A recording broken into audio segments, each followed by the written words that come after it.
Telespectadores, olá! Nesse vídeo, tudo o que você precisa saber antes de ir a Cuba.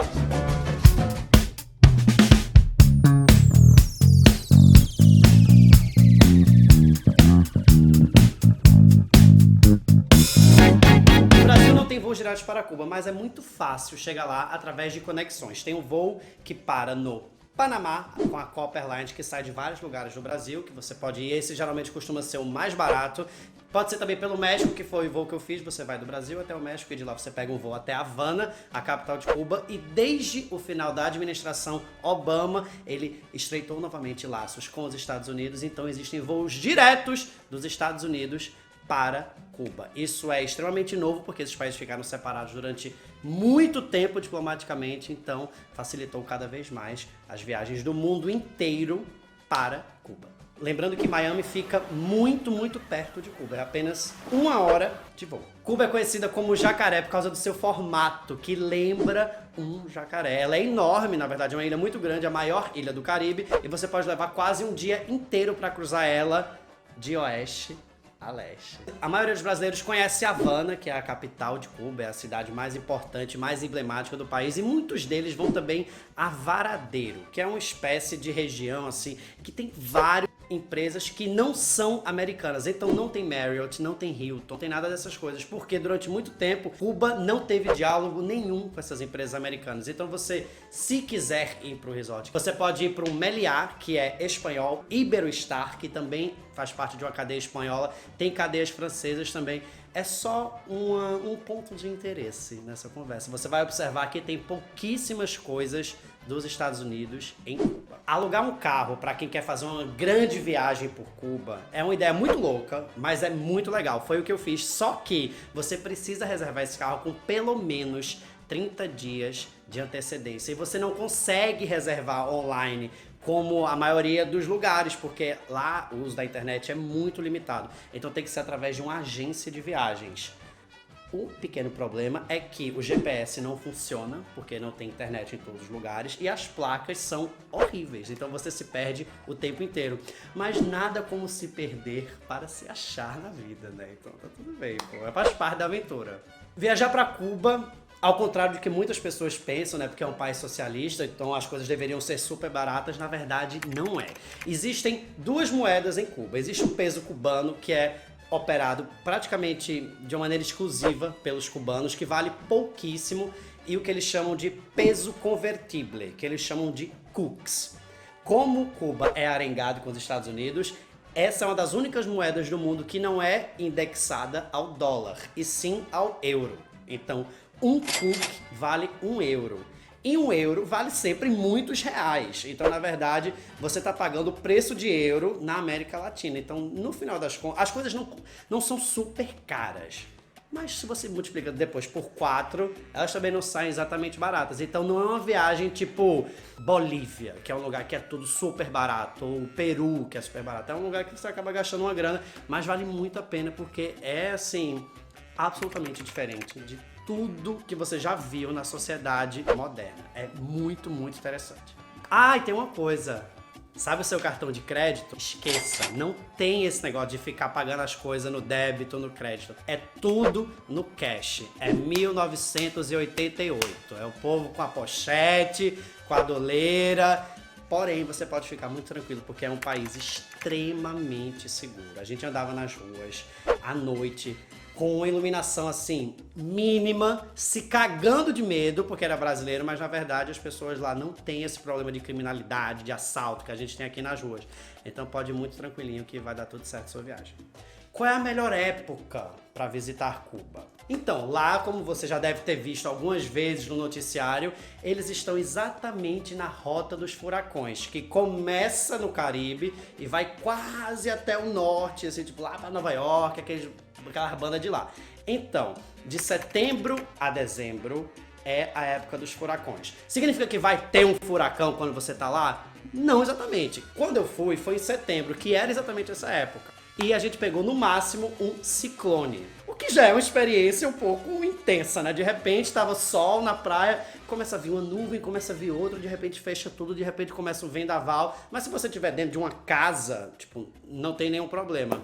Mas se você quiser com certeza curtir um verão cubano maravilhoso, tropical, janeiro até maio, pouquíssimas chuvas e o clima assim paradisíaco. Você precisa tomar vacina de febre amarela para ir a Cuba. Isso é uma novidade, essa lei está desde 2018. É muito simples de você tomar, você vai em qualquer posto de saúde aqui no Brasil, é de graça. E você precisa levar a declaração do posto de saúde do Brasil no aeroporto para trocar por uma declaração internacional de vacinação. Isso tem que ser feito dentro dos horários que essa repartição, chamada Anvisa, funciona dentro do aeroporto. E como vocês sabem, aqui no Brasil é tudo muito bagunçado. Então é muito importante que você veja exatamente esse horário de funcionamento, porque eu já perdi um voo por causa desse negócio, dessa vacina, que eu fui lá no posto, o posto estava fechado, tive que pagar a multa, foi um rolo da porra. Então vejam isso direitinho para evitar maiores perrengues em sua viagem. Precisa de visto para Cuba? Sim. Precisa ir no consulado? Não. O visto para Cuba é concedido na hora do embarque. Dependendo do país que você está fazendo a conexão, seja Panamá ou México ou Estados Unidos, eles têm taxas diferentes. Pode ir de 20 até 100 dólares, mas quando você está fazendo o check-in das suas malas, você já compra o visto, ele já te dá um cartãozinho de papel e tá tudo certo. Uma das experiências mais legais de hospedagem que eu vivi na minha vida foi exatamente numa casa de família cubana. Eles têm hotéis lá, mas eles custam bastante caro por causa dessa coisa do euro que domina um pouco a moeda dos turistas. E não tem nada mais típico e interessante do que você ficar realmente na casa de um cubano. Muitos deles alugam quartos dentro das suas casas e criam uma espécie de pensões, assim. Tem pensões que são super comerciais, que na verdade não é mais a casa da pessoa, já virou meio que um albergue.